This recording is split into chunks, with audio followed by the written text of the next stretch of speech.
Amruthaveni lice kit presents daily news പ്രഭാത വാർത്തകൾ powered by Pulimoottil silks KSFE in association with Joy Alukkas. ഇത്തവണ first അടിക്കില്ലേ നമ്മള്?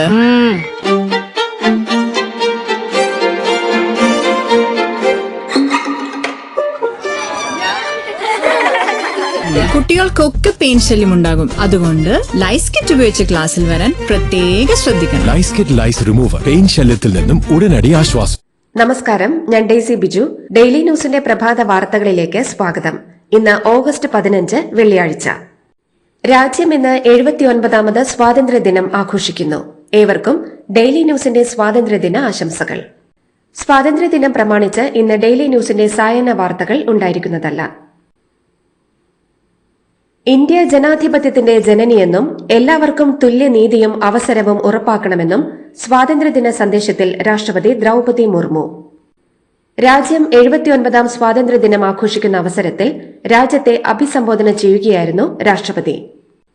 India ആത്മവിശ്വാസത്തോടെ സ്വയം പര്യാപ്തതയിലേക്ക് നീങ്ങുന്നുവെന്നും വലിയൊരു വിഭാഗത്തെ ദാരിദ്ര്യത്തിൽ നിന്ന് മോചിപ്പിക്കാൻ സാധിച്ചുവെന്നും പിന്നാക്ക സംസ്ഥാനങ്ങളായി നിന്ന പ്രദേശങ്ങൾ പുരോഗതിയുടെ പാതയിലാണെന്നും രാഷ്ട്രപതി പറഞ്ഞു. വിഭജന ഭീതി ദിനം ആചരിച്ചതും രാഷ്ട്രപതി സന്ദേശത്തിൽ പരാമർശിച്ചു. വിഭജനത്തിന്റെ നാളുകളെ മറക്കരുതെന്നും ദ്രൌപദി മുർമു ചൂണ്ടിക്കാട്ടി. 79ാമത് സ്വാതന്ത്ര്യദിനത്തോടനുബന്ധിച്ചുള്ള രാഷ്ട്രപതിയുടെ സൈനിക മെഡലുകൾ പ്രഖ്യാപിച്ചു. 127 സൈനികരാണ് ഇത്തവണത്തെ രാജ്യത്തിന്റെ ആദരം ഏറ്റുവാങ്ങുന്നത്. ഓപ്പറേഷൻ സിന്ദൂറിൽ നിർണായക പങ്കുവഹിച്ച സൈനികർക്ക് 3 സൈനിക വിഭാഗങ്ങളും മെഡലുകൾ പ്രഖ്യാപിച്ചിട്ടുണ്ട്. 4 പേർക്ക് കീർത്തി ചക്ര പുരസ്കാരവും 15 പേർക്ക് വീർ ചക്ര പുരസ്കാരവും 16 പേർക്ക് ശൌര്യ ചക്ര പുരസ്കാരവും നൽകും.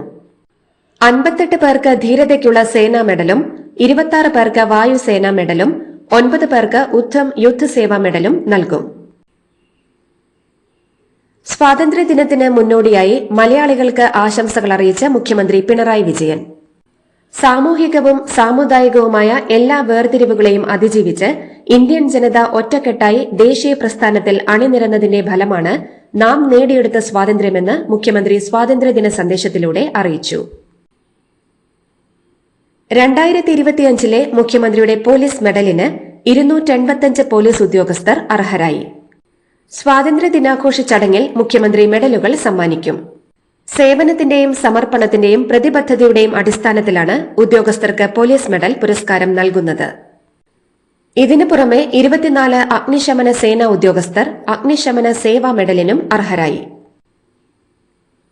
ദേശീയപാത അതോറിറ്റിയുടെ വാർഷിക ഫാസ്ടാഗ് പാസ് സ്വാതന്ത്ര്യദിനമായ ഇന്നു മുതൽ പ്രാബല്യത്തിൽ വരും. ഇടയ്ക്കിടെ യാത്ര ചെയ്യുന്നവർക്ക് ഏറെ പ്രയോജനകരമാകുന്ന ഈ പദ്ധതി യാത്രാ സൌകര്യം വർദ്ധിപ്പിക്കുകയും പണം ലാഭിക്കാൻ സഹായിക്കുകയും ചെയ്യും. 3000 രൂപ ഒറ്റത്തവണ അടച്ചാൽ 200 തവണ ടോൾ പ്ലാസകൾ മറികടക്കാം, അല്ലെങ്കിൽ 1 വർഷം മുഴുവൻ യാത്ര ചെയ്യാം. ഇതിൽ ഏതാണോ ആദ്യം സംഭവിക്കുന്നത് അതനുസരിച്ച് പാസ് കാലാവധി അവസാനിക്കും. വോട്ട് കൊള്ളയിലൂടെ അധികാരത്തിലെത്തിയ മോദിക്ക് അധികാരത്തിൽ തുടരാൻ ധാർമ്മികതയില്ലെന്ന് AICC general secretary KC Venugopal MP. സ്വതന്ത്രവും നീതിപൂർവവുമായ ജനാധിപത്യ പ്രക്രിയയെ അട്ടിമറിച്ച് BJP നടത്തുന്ന വോട്ട് കൊള്ളയ്ക്കെതിരെ പ്രതിപക്ഷ നേതാവ് രാഹുൽ ഗാന്ധി നടത്തുന്ന പോരാട്ടങ്ങൾക്ക് ഐക്യദാർഢ്യം പ്രഖ്യാപിച്ച് KPCCയുടെ ആഹ്വാനപ്രകാരം DCCകളുടെ നേതൃത്വത്തിൽ ജില്ലകളിൽ നടന്ന ഫ്രീഡം ലൈറ്റ് നൈറ്റ് മാർച്ചിന്റെ സംസ്ഥാനതല ഉദ്ഘാടനം തിരുവനന്തപുരം പാളയം രക്തസാക്ഷി മണ്ഡപത്തിനു മുന്നിൽ നിർവഹിച്ച് സംസാരിക്കുകയായിരുന്നു അദ്ദേഹം. ബീഹാർ വോട്ടർ പട്ടിക ക്രമക്കേടിൽ നിർണായകമായി സുപ്രീം കോടതിയുടെ ഇടക്കാല ഉത്തരവ്. ബീഹാർ തെരഞ്ഞെടുപ്പ് കമ്മീഷന്റെ വെബ്സൈറ്റിൽ ഒഴിവാക്കിയവരുടെ പട്ടിക പ്രസിദ്ധീകരിക്കണമെന്ന് സുപ്രീം കോടതി ഇടക്കാല ഉത്തരവിട്ടു. ബീഹാറിൽ തെരഞ്ഞെടുപ്പ് അടുത്തിരിക്കെയാണ് കരട് വോട്ടർ പട്ടികയിൽ നിന്ന് നീക്കം ചെയ്ത 65 ലക്ഷം വോട്ടർമാരുടെ വിവരങ്ങൾ പൊതുജനങ്ങൾക്ക് ലഭ്യമാക്കാൻ തെരഞ്ഞെടുപ്പ് കമ്മീഷനോട് സുപ്രീം കോടതി നിർദ്ദേശിച്ചത്. ബീഹാർ വോട്ടർ പട്ടികയുമായി ബന്ധപ്പെട്ട സുപ്രീം കോടതി വിധി ജനാധിപത്യത്തെ സംരക്ഷിക്കുന്നതാണെന്ന് KC വേണുഗോപാൽ MP. വോട്ടർ പട്ടിക ക്രമക്കേടിൽ രാഹുൽ ഗാന്ധി ഉന്നയിച്ച ആക്ഷേപങ്ങൾ ശരിവയ്ക്കുന്നതാണ് കോടതി വിധിയെന്നും ബീഹാറിലെ വോട്ടർ പട്ടികയിൽ നിന്ന് നീക്കം ചെയ്ത 65 ലക്ഷത്തോളം ആളുകളുടെ പേര്, അവരെ നീക്കം ചെയ്യാനുണ്ടായ കാരണം എന്നിവ വെളിപ്പെടുത്തണമെന്ന കോടതി വിധി സ്വാഗതാർഹമാണെന്നും വേണുഗോപാൽ പറഞ്ഞു. ആധാർ സ്വീകരിക്കില്ലെന്ന തെരഞ്ഞെടുപ്പ് കമ്മീഷന്റെ നിലപാട് കോടതി തള്ളിക്കളഞ്ഞത് വലിയൊരു നേട്ടമാണെന്നും തെരഞ്ഞെടുപ്പ് പ്രക്രിയ ശുദ്ധീകരിക്കുന്ന പോരാട്ടത്തിലെ ആദ്യ വിജയമാണിതെന്നും കെ.സി. വേണുഗോപാൽ പറഞ്ഞു. ADGP MR അജിത് കുമാറിന് ക്ലീൻ ചിറ്റ് നൽകിയ വിജിലൻസ് റിപ്പോർട്ട് തള്ളിക്കൊണ്ടുള്ള കോടതി വിധിയുടെ കൂടുതൽ വിവരങ്ങൾ പുറത്ത്. നടപടിയെ രൂക്ഷമായി വിമർശിച്ചുകൊണ്ടാണ് കോടതി റിപ്പോർട്ട് തള്ളിയത്. മുഖ്യമന്ത്രിയുടെ അംഗീകാരത്തോടെയാണ് അജിത് കുമാറിന് ക്ലീൻ ചിറ്റ് നൽകിയതെന്ന വിജിലൻസ് റിപ്പോർട്ടിനാണ് കോടതിയുടെ രൂക്ഷ വിമർശനം. MR അജിത് കുമാറിനെതിരായ ഉത്തരവ് കേരളത്തിലെ ജനാധിപത്യ വിശ്വാസികൾക്ക് പ്രതീക്ഷ നൽകുന്നതെന്ന് PV അൻവർ. അഴിമതിക്കാരനായ പോലീസ് ഉദ്യോഗസ്ഥനെ രക്ഷപ്പെടുത്താനുള്ള സംസ്ഥാന സർക്കാരിന്റെ ശ്രമത്തെ കോടതി ചോദ്യം ചെയ്തിരിക്കുകയാണെന്നും അജിത് കുമാറിനെതിരെ കൃത്യമായ തെളിവുകൾ നൽകിയിട്ടും ക്ലീൻ ചിറ്റ് നൽകുകയാണ് സർക്കാർ ചെയ്തതെന്നും കോടതിയുടെ നേതൃത്വത്തിൽ സത്യസന്ധമായ അന്വേഷണം നടന്നാൽ അജിത് കുമാർ നടത്തിയ എല്ലാ തട്ടിപ്പുകളും പുറത്തുവരുമെന്നും PV അൻവർ പറഞ്ഞു. മുഖ്യമന്ത്രി പിണറായി വിജയന്റെ മകൾ വീണ വിജയൻ ഉൾപ്പെട്ട മാസപ്പടി കേസിൽ CMRLന്റെ ഹർജിയിൽ ദില്ലി ഹൈക്കോടതി വിശദവാദം കേൾക്കും. അടുത്ത മാസം 16 മുതൽ കേസിൽ വാദം കേൾക്കാൻ കോടതി തീയതി നിശ്ചയിച്ചു. തുടർ ദിവസങ്ങളിലും വാദം തുടരാനാണ് തീരുമാനം. കേസ് പരിഗണനയ്ക്കെത്തിയിട്ടും പലകുറിയും മാറിപ്പോകുന്ന സാഹചര്യമാണെന്നും ഇതിനാൽ വാദം വേഗം കേട്ട് തീരുമാനമെടുക്കണമെന്നും SFIO ആവശ്യപ്പെട്ടു. ഇക്കാര്യം CMRLന്റെ അഭിഭാഷകരും അംഗീകരിച്ചു. തുടർന്നാണ് പുതിയ തീയതി തീരുമാനിച്ചത്. കൊയിലാണ്ടി ചേമഞ്ചേരി നിർമ്മാണത്തിലിരിക്കുന്ന തോരായി കടവ് പാലത്തിന്റെ ഒരു ഭാഗം തകർന്നു. കൊയിലാണ്ടി ബാലുശ്ശേരി നിയോജക മണ്ഡലങ്ങളെ ബന്ധിപ്പിക്കുന്ന തോരായി കടവിൽ പുതുതായി നിർമ്മിക്കുന്ന പാലത്തിന്റെ ബീം ചെരിഞ്ഞു വീഴുകയായിരുന്നു. കോഴിക്കോട് കൊയിലാണ്ടിയിൽ നിർമ്മാണത്തിലിരിക്കുന്ന പാലത്തിന്റെ ഒരു ഭാഗം തകർന്നു വീണ സംഭവത്തെ തുടർന്ന് സംസ്ഥാന പൊതുമരാമത്ത് മന്ത്രി മുഹമ്മദ് റിയാസിനെതിരെ വിമർശനവുമായി MLAയും യൂത്ത് കോൺഗ്രസ് സംസ്ഥാന പ്രസിഡന്റുമായ രാഹുൽ മാങ്കൂട്ടത്തിൽ. മുഹമ്മദ് റിയാസ് പൊതുമരാമത്ത് വകുപ്പിന്റെ ചുമതല ഏറ്റെടുത്തതിനു ശേഷം കരാർ കൊടുത്ത് നിർമ്മിച്ചു തുടങ്ങിയതിൽ 4 പാലങ്ങൾ തകർന്നു വീണതായും 2 ജീവനുകൾ നഷ്ടപ്പെട്ടതായും രാഹുൽ മാങ്കൂട്ടത്തിൽ ആരോപിച്ചു. ഓരോ അപകടം നടക്കുമ്പോഴും മന്ത്രി റിപ്പോർട്ട് തേടിയെന്ന വാർത്ത കാണാറുണ്ടെന്നും പിന്നീട് റിപ്പോർട്ട് കിട്ടിയോ എന്നും അതിലെന്തെങ്കിലും നടപടി ഉണ്ടായോ എന്നുമുള്ള വാർത്തകൾ കാണാറില്ലെന്നും പറഞ്ഞ രാഹുൽ സ്വന്തം കഴിവുകേട് മറച്ചുവെക്കാൻ എത്ര കാലം ഇങ്ങനെ റിപ്പോർട്ട് പ്രഹസനം കാണിക്കുമെന്ന് മാത്രമാണ് അറിയാനുള്ളതെന്നും കൂട്ടിച്ചേർത്തു. സുന്ദരിപ്പൂവേ പൂത്തുമ്പികളെ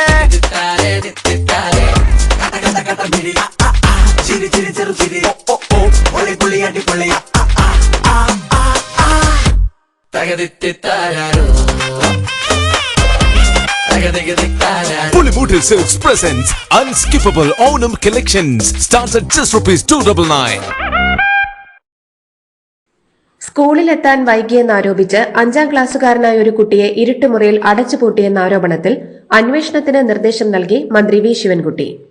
സംസ്ഥാനത്തെ ഒരു സ്കൂളിലും കുട്ടികൾക്കെതിരെയുള്ള ഒരു വിവേചനവും ഒരു കാരണവശാലും അനുവദിക്കില്ലെന്നും എറണാകുളത്തെ ഒരു സ്കൂളിൽ 5ാം ക്ലാസ്സുകാരനായ ഒരു കുട്ടിയെ ഇരുട്ടുമുറിയിൽ അടച്ചുപൂട്ടി എന്നതടക്കമുള്ള ആരോപണങ്ങൾ ശ്രദ്ധയിൽപ്പെട്ടിട്ടുണ്ടെന്നും മന്ത്രി വി ശിവൻകുട്ടി അറിയിച്ചു.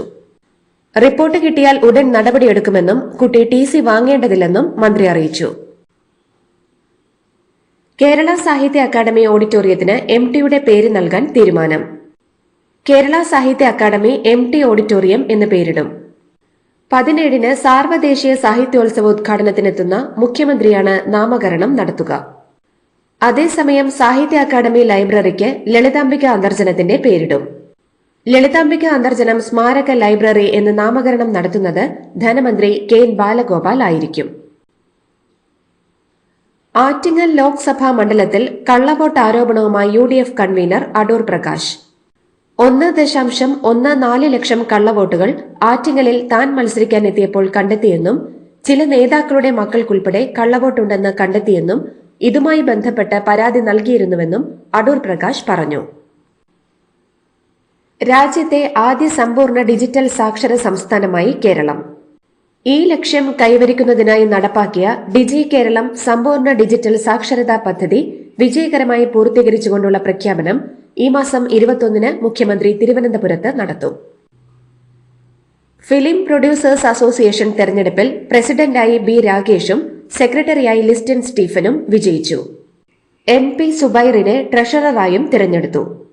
ഫിലിം പ്രൊഡ്യൂസേഴ്സ് അസോസിയേഷൻ എക്സിക്യൂട്ടീവ് കമ്മിറ്റിയിലേക്ക് മത്സരിച്ച സാന്ദ്ര തോമസും സെക്രട്ടറി സ്ഥാനത്തേക്ക് മത്സരിച്ച വിനയനും പ്രസിഡന്റ് സ്ഥാനത്തേക്ക് മത്സരിച്ച സജി നന്ദ്യാട്ടും പരാജയപ്പെട്ടു. സോഫിയ പോൾ, സന്ദീപ് സേനൻ എന്നിവരാണ് വൈസ് പ്രസിഡന്റുമാർ. ആൽവിൻ ആന്റണി, എം ഹംസ എന്നിവർ ജോയിന്റ് സെക്രട്ടറിമാരായും തെരഞ്ഞെടുക്കപ്പെട്ടു. കേരളത്തിൽ ഒറ്റപ്പെട്ട ഇടങ്ങളിൽ നാളെ വരെ മണിക്കൂറിൽ 40 മുതൽ 50 കിലോമീറ്റർ വരെ വേഗതയിൽ ശക്തമായ കാറ്റിന് സാധ്യതയുണ്ടെന്ന് കേന്ദ്ര കാലാവസ്ഥാ വകുപ്പ് അറിയിച്ചു. കാറ്റും മഴയും ഉണ്ടാകുമ്പോൾ ഒരു കാരണവശാലും മരങ്ങളുടെ ചുവട്ടിൽ നിൽക്കാനോ വാഹനങ്ങൾ പാർക്ക് ചെയ്യാനോ പാടില്ല എന്നും കേന്ദ്ര കാലാവസ്ഥാ വകുപ്പ് അറിയിച്ചു. ബംഗാൾ ഉൾക്കടലിൽ രൂപപ്പെട്ട ന്യൂനമർദ്ദത്തിന്റെ സ്വാധീനത്താൽ കേരളത്തിൽ അടുത്ത 5 ദിവസം കൂടി മഴ തുടരുമെന്ന് കേന്ദ്ര കാലാവസ്ഥാ വകുപ്പ് അറിയിച്ചു. അടുത്ത 24 മണിക്കൂറിനുള്ളിൽ ന്യൂനമർദ്ദം വടക്കൻ ആന്ധ്രാപ്രദേശ്, തെക്കൻ ഒഡീഷ തീരത്തേക്ക് നീങ്ങാൻ സാധ്യതയെന്നും അറിയിപ്പുണ്ട്. ഈ സാഹചര്യത്തിൽ കേരളത്തിൽ അടുത്ത 5 ദിവസം നേരിയ ഇടത്തരം മഴയ്ക്ക് സാധ്യതയെന്നാണ് പ്രവചനം. തെങ്ങിൻ കള്ളിലെ ആൽക്കഹോളിന്റെ പരിധി നിശ്ചയിച്ച സർക്കാർ ഉത്തരവ് സുപ്രീം കോടതി റദ്ദാക്കി. സംസ്ഥാന സർക്കാർ 2007 പുറപ്പെടുവിച്ച വിജ്ഞാപനമാണ് റദ്ദാക്കിയത്. അബ്കാരികൾ നൽകിയ ഹർജികളിലാണ് നടപടി. ആൽക്കഹോൾ അളവ് കൂടുതലുള്ള കള്ള വിറ്റെന്ന കേസുകൾ ചൂണ്ടിക്കാട്ടിയായിരുന്നു അബ്കാരികളുടെ ഹർജി. ജൈവ ഉറവിട മാലിന്യങ്ങൾ വീട്ടിൽ തന്നെ സംസ്കരിക്കുന്നവർക്ക് ഇനി മുതൽ 5% പ്രോപ്പർട്ടി നികുതി ഇളവ് നൽകുമെന്ന് തദ്ദേശ സ്വയംഭരണ എക്സൈസ് വകുപ്പ് മന്ത്രി എം.ബി. രാജേഷ്. വർക്കല ശിവഗിരി SN കോളേജ് ഓഡിറ്റോറിയത്തിൽ സംസ്ഥാനത്തെ ആദ്യ സാനിറ്ററി വേസ്റ്റ് ടു എനർജി പ്ലാന്റിന്റെ പ്രവർത്തനോദ്ഘാടനം നിർവഹിച്ച് സംസാരിക്കുകയായിരുന്നു അദ്ദേഹം.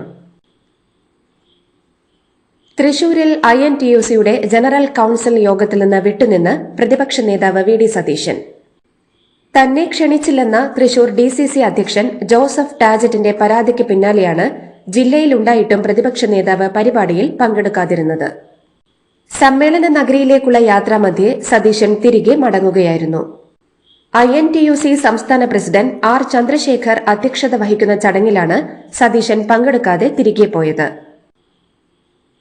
ഓട്ടോമാറ്റിക് ഡോറില്ലാത്ത KSRTC ബസ്സുകളുടെ ഡോറുകളിൽ കെട്ടിയിട്ടിരിക്കുന്ന കയറുകൾ അടിയന്തരമായി നീക്കം ചെയ്യാൻ KSRTC മെക്കാനിക്കൽ എഞ്ചിനീയർ നിർദ്ദേശം നൽകി. വാതിലുകൾ അടയ്ക്കാനായി കെട്ടിയ പ്ലാസ്റ്റിക് കയറുകളും വള്ളികളും നീക്കം ചെയ്യാനാണ് നിർദ്ദേശം. യാത്രക്കാരുടെ സുരക്ഷയെ ബാധിക്കുന്നതിനാലാണ് നിർണായക നടപടി. യാത്രക്കാരുടെ കഴുത്തിൽ തട്ടി ജീവന് തന്നെ അപകടമുണ്ടാക്കാൻ ഇടയാക്കുമെന്ന് മനുഷ്യാവകാശ കമ്മീഷനും പരാതിയെത്തിയിരുന്നു. തുടർന്നാണ് ഇത് സംബന്ധിച്ച തീരുമാനം KSRTC എടുത്തത്. യുവതിയെ സെക്സ് റാക്കറ്റിന് കൈമാറാൻ ശ്രമിച്ചെന്ന കേസിൽ നടി മിനു മുനീർ പോലീസ് കസ്റ്റഡിയിൽ. 2014 ബന്ധുവായ യുവതിയെ സിനിമയിൽ അഭിനയിപ്പിക്കാമെന്ന വാഗ്ദാനം നൽകി തമിഴ്നാട്ടിലെത്തിച്ച് സെക്സ് റാക്കറ്റിന് കൈമാറാൻ ശ്രമിച്ചെന്ന പരാതിയിലാണ് നടിയെ ചെന്നൈ പോലീസ് കസ്റ്റഡിയിലെടുത്തത്. സാമൂഹിക മാധ്യമങ്ങളിലൂടെ അപകീർത്തിപ്പെടുത്തിയെന്ന കേസിൽ നടൻ ബാലചന്ദ്ര മേനോന്റെ പരാതിയിൽ നേരത്തെ മിനുവിനെ പോലീസ് അറസ്റ്റ് ചെയ്തിരുന്നു. ലഹരിക്കടിമയായ മകന്റെ കുത്തേറ്റ് അച്ഛനും അമ്മയും മരിച്ചു. മന്നത്ത് വാർഡിൽ പനവേലി പുരയിടം വീട്ടിൽ തങ്കരാജ്, ഭാര്യ ആഗ്നസ് എന്നിവരാണ് മരിച്ചത്. സംഭവത്തിന് ശേഷം കടന്നുകളഞ്ഞ മകൻ ബാബുവിനെ 1 മണിക്കൂറിനകം സമീപത്തെ ബാറിൽ നിന്നും പോലീസ് അറസ്റ്റ് ചെയ്തു. പണം ചോദിച്ചപ്പോൾ കയ്യിൽ ഒന്നുമില്ലെന്ന് പറഞ്ഞതിനാൽ പ്രകോപിതനായി മാതാപിതാക്കളെ കുത്തുകയായിരുന്നുവെന്നാണ് പോലീസ് പറയുന്നത്. കുവൈത്തിലെ വിഷമദ്യ ദുരന്തത്തിൽ മരിച്ചവരിൽ കണ്ണൂർ സ്വദേശിയും. കണ്ണൂർ ഇരിണാവ് സ്വദേശി പി സച്ചിനാണ് മരിച്ചത്. 31 വയസ്സായിരുന്നു. പൊതുപ്രവർത്തന രംഗത്ത് സജീവമായിരുന്ന സച്ചിൻ 4 വർഷം മുൻപാണ് കുവൈത്തിലെത്തിയത്. കഴിഞ്ഞ ഞായറാഴ്ച മുതലാണ് മെഥനോൾ കലർന്ന പാനീയങ്ങൾ കഴിച്ചതിന് പിന്നാലെ രാജ്യത്തിന്റെ വിവിധ ഭാഗങ്ങളിൽ 63 പേർക്ക് വിഷബാധയേറ്റത്. 13 പേർ ദുരന്തത്തിൽ മരിച്ചതായി എംബസി സ്ഥിരീകരിച്ചിട്ടുണ്ട്. മരിച്ചവരിൽ 6 പേർ മലയാളികളാണെന്നാണ് അനൌദ്യോഗിക വിവരം. വിഷമദ്യ ദുരന്തത്തിൽ 21 പേർക്ക് കാഴ്ച നഷ്ടമാവുകയും ചെയ്തിട്ടുണ്ട്.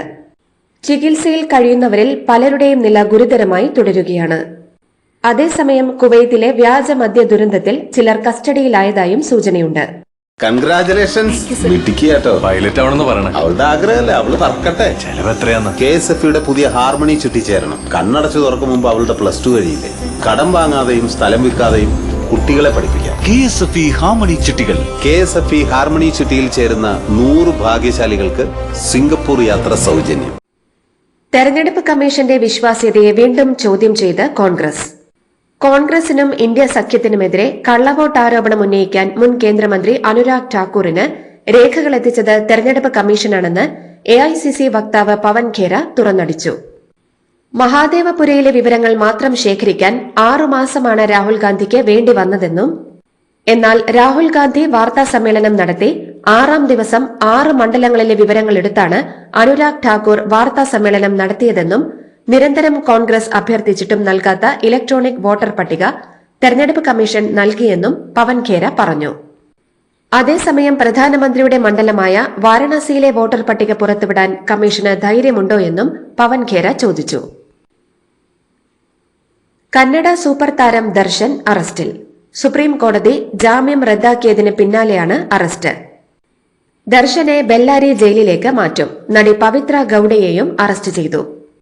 രേണുക സ്വാമി കൊലക്കേസുമായി ബന്ധപ്പെട്ടാണ് കന്നഡ നടൻ ദർശൻ തുകുദീബയുടെ ജാമ്യം സുപ്രീം കോടതി റദ്ദാക്കിയത്. കർണാടക സർക്കാരിന്റെ അപ്പീലിലാണ് നടപടി. തമിഴ്നാട് ഗവർണർക്കെതിരെ കടുപ്പിച്ച് മുഖ്യമന്ത്രി എം.കെ. സ്റ്റാലിൻ. സ്വാതന്ത്ര്യദിനത്തോടനുബന്ധിച്ച് ഗവർണർ ഒരുക്കുന്ന ചായ സൽക്കാരത്തിൽ മുഖ്യമന്ത്രി പങ്കെടുക്കില്ല. ആർ.എൻ. രവി തമിഴ്നാടിന്റെ താൽപര്യങ്ങൾക്ക് വിരുദ്ധമായ നിലപാട് സ്വീകരിക്കുന്നതിനാലാണ് ബഹിഷ്കരണമെന്ന് സർക്കാർ വ്യക്തമാക്കി. സർവകലാശാലകളിൽ ഈ മാസം നടക്കാനിരിക്കുന്ന ബിരുദദാന ചടങ്ങിൽ ഉന്നത വിദ്യാഭ്യാസ മന്ത്രി പങ്കെടുക്കില്ലെന്നും സർക്കാർ അറിയിച്ചു. ജമ്മു കാശ്മീരിലെ കിഷ്ത്വാറിൽ മേഘവിസ്ഫോടനത്തെ തുടർന്നുണ്ടായ മിന്നൽ പ്രളയത്തിൽ 33 മരണം. 50-ലധികം പേരെ അപകട സ്ഥലത്തു നിന്നും രക്ഷപ്പെടുത്തി. NDRF, SDRF സംഘങ്ങളുടെ നേതൃത്വത്തിൽ രക്ഷാപ്രവർത്തനം പുരോഗമിക്കുകയാണ്. UP മുഖ്യമന്ത്രി യോഗി ആദിത്യനാഥിനെ പ്രശംസിച്ച പാർട്ടി MLA സമാജ്വാദി പാർട്ടി അധ്യക്ഷൻ അഖിലേഷ് യാദവ് പുറത്താക്കി. പൂജ പാൽ എന്ന വനിതാ MLAയാണ് പുറത്താക്കിയത്. തന്റെ ഭർത്താവിന്റെ കൊലപാതകത്തിൽ മുഖ്യമന്ത്രി യോഗി ആദിത്യനാഥ് നീതി നടപ്പാക്കി എന്നതടക്കം നിയമസഭയിൽ നടത്തിയ പ്രസംഗത്തിന് പിന്നാലെയാണ് നടപടി. പാർട്ടി വിരുദ്ധ പ്രവർത്തനങ്ങളിലും കടുത്ത അച്ചടക്ക ലംഘനങ്ങളിലും ഏർപ്പെട്ടതിനാലാണ് പൂജ പാലിനെ പുറത്താക്കിയതെന്ന് പാർട്ടി അധ്യക്ഷൻ അഖിലേഷ് യാദവ് അറിയിച്ചു. പാകിസ്ഥാന് കടുത്ത മുന്നറിയിപ്പുമായി ഇന്ത്യ. ഇന്ത്യക്കെതിരായ അനാവശ്യ വാചകമടി പാകിസ്ഥാൻ നിർത്തിയില്ലെങ്കിൽ ശക്തമായ പ്രത്യാഘാതങ്ങൾ ഉണ്ടാകുമെന്ന് വിദേശകാര്യ മന്ത്രാലയം വ്യക്തമാക്കി. അടുത്തിടെ ലഭിച്ചതുപോലെ മുറിവേൽക്കുന്ന പ്രത്യാഘാതങ്ങൾ ഇനിയും ഉണ്ടാകുമെന്നും മുന്നറിയിപ്പ് നൽകി. സ്വന്തം തോൽവി മറക്കാനാണ് പാകിസ്ഥാൻ കരസേനാ മേധാവി അസിം മുനീർ വീരവാദം മുഴക്കുന്നതെന്നും വിദേശകാര്യ വക്താവ് രൺധീർ ജയ്സ്വാൾ പറഞ്ഞു. ഓപ്പറേഷൻ സിന്ദൂർ സൈനിക നീക്കത്തിൽ ഇന്ത്യൻ സേനയോട് പരാജയപ്പെട്ട പാകിസ്ഥാൻ പുതിയൊരു സൈനിക വിഭാഗത്തിന് രൂപം നൽകി. സാധാരണ യുദ്ധ സാഹചര്യങ്ങളിൽ മിസൈൽ പോരാട്ടശേഷിക്ക് മേൽനോട്ടം വഹിക്കുക എന്നതാണ് ഈ പുതിയ സേനാ വിഭാഗത്തിന്റെ ലക്ഷ്യം. ചൈനയുടെ പീപ്പിൾസ് ലിബറേഷൻ ആർമി റോക്കറ്റ് ഫോഴ്സിന്റെ മാതൃകയിൽ മിസൈലുകൾക്കും റോക്കറ്റുകൾക്കുമായി ഒരു പ്രത്യേക കമാൻഡ് രൂപീകരിക്കാനാണ് പാകിസ്ഥാന്റെ നീക്കം. രാജ്യത്ത് ജൈവ ഇന്ധനങ്ങളുടെ പ്രത്യേകിച്ച് ബയോഡീസലിന്റെ ഉപയോഗം വർദ്ധിപ്പിക്കുന്നതിൽ കേന്ദ്ര സർക്കാർ ശ്രദ്ധ കേന്ദ്രീകരിക്കുന്നുണ്ടെന്ന് ആവർത്തിച്ച് കേന്ദ്ര ഗതാഗത മന്ത്രി നിതിൻ ഗഡ്കരി. പരമ്പരാഗത ഡീസലിൽ നിന്ന് മാറാനുള്ള വിശാലമായ പദ്ധതിയുടെ ഭാഗമായി ഇന്ത്യയിൽ 10% ബയോഡീസൽ മിശ്രിതം ഉടൻ അവതരിപ്പിക്കുമെന്നും ഗഡ്കരി സ്ഥിരീകരിച്ചു. ഖത്തർ എയർവേസ് വിമാനത്തിൽ ലഗേജിലോ ഹാൻഡ് ബാഗേജിലോ അങ്കർ കമ്പനിയുടെ ചില പവർ ബാങ്കുകൾ കൊണ്ടുപോകുന്നത് നിരോധിച്ചു. ലിഥിയം അയൺ ബാറ്ററികൾ തീപിടിക്കാനുള്ള സാധ്യത കണക്കിലെടുത്താണ് തീരുമാനം. നിരോധിച്ച പവർ ബാങ്ക് മോഡലുകൾ കൊണ്ടുപോകുന്നതോ അവ ഉപയോഗിച്ച് ചെക്ക് ഇൻ ചെയ്യുന്നതോ ഇനി അനുവദിക്കില്ല. നേരത്തെ രാജ്യത്ത് വാണിജ്യ വ്യവസായ മന്ത്രാലയം നിരോധിച്ച പവർ ബാങ്ക് മോഡലുകൾക്കാണ് ഖത്തർ എയർവേസിലും നിരോധനം ഏർപ്പെടുത്തിയത്. അതേസമയം 2025 ഒക്ടോബർ 1 മുതൽ വിമാനത്തിനുള്ളിൽ പവർ ബാങ്കുകൾ ഉപയോഗിക്കുന്നത് പൂർണ്ണമായും നിരോധിക്കുമെന്ന് എമിറേറ്റ്സ് എയർലൈൻസ് വിമാന കമ്പനി നേരത്തെ അറിയിച്ചിരുന്നു. ഹമാസിനെതിരായ 22 മാസത്തെ ആക്രമണത്തിൽ തകർന്നടിഞ്ഞ ഗാസയിൽ നിന്ന് പലസ്തീനികളെ കൂട്ടത്തോടെ കുടിയൊഴിപ്പിക്കാനുള്ള ശ്രമങ്ങളുമായി ഇസ്രായേൽ മുന്നോട്ടു പോകുന്നതായി വിവരം. ഇവരെ കിഴക്കൻ ആഫ്രിക്കൻ രാജ്യമായ ദക്ഷിണ സുഡാനിൽ പുനരധിവസിപ്പിക്കുന്നതിനുള്ള സാധ്യതയെക്കുറിച്ച് ഇസ്രായേൽ ചർച്ചകൾ നടത്തിവരുന്നതായി അന്താരാഷ്ട്ര മാധ്യമങ്ങൾ റിപ്പോർട്ട് ചെയ്തു. ഇന്ത്യയ്ക്കുമേൽ US പ്രസിഡന്റ് ഡൊണാൾഡ് ട്രംപ് അധിക തീരുവ ചുമത്താൻ സാധ്യതയുണ്ടെന്ന് US ട്രഷറി സെക്രട്ടറിയുടെ മുന്നറിയിപ്പ്. ട്രംപും റഷ്യൻ പ്രസിഡന്റ് വ്ളാഡിമിർ പുടിനും തമ്മിലുള്ള കൂടിക്കാഴ്ചയ്ക്ക് ശേഷമായിരിക്കും ഇത് സംബന്ധിച്ചുള്ള തീരുമാനമെന്ന് treasury secretary Scott Bessent Bloomberg ടിവിയോട് പ്രതികരിക്കവെ പറഞ്ഞു. അമേരിക്കയിൽ പ്രസിഡന്റ് ഡൊണാൾഡ് ട്രംപ് ഏർപ്പെടുത്തിയ താരിഫ് നയം തിരിച്ചടിച്ചു തുടങ്ങിയെന്ന് റിപ്പോർട്ടുകൾ. ജൂൺ മാസത്തെ അപേക്ഷിച്ച് ഹോൾസെയിൽ പ്രൊഡ്യൂസർ പ്രൈസ് ഇൻഡെക്സ് ജൂലൈയിൽ കുതിച്ചത് 0.9% എന്നാണ് ലേബർ സ്റ്റാറ്റിസ്റ്റിക്സ് ഡേറ്റ പ്രസിദ്ധീകരിച്ച കണക്കുകൾ തെളിയിക്കുന്നത്. 2022 ജൂണിന് ശേഷം ആദ്യമായാണ് ഹോൾസെയിൽ പ്രൈസ് ഇൻഡെക്സ് ഇത്രയും പെട്ടെന്ന് കൂടുന്നത്. ഹോൾസെയിൽ പ്രൈസിലെ മാറ്റങ്ങളുടെ ഭാരം അധികം താമസിയാതെ ഉപഭോക്താക്കളിൽ എത്തുമെന്നാണ് ഇപ്പോഴത്തെ മുന്നറിയിപ്പ്. ഇതോടുകൂടി ഡെയിലി ന്യൂസിന്റെ ഇന്നത്തെ പ്രഭാത വാർത്തകൾ സമാപിക്കുന്നു. ഡെയിലി ന്യൂസിന് വേണ്ടി വാർത്തകൾ വായിച്ചത് ഡെയ്സി ബിജു. ഡെയിലി ന്യൂസ് ലൈവ്.in വാർത്തകൾ വിരൽ തുമ്പിൽ.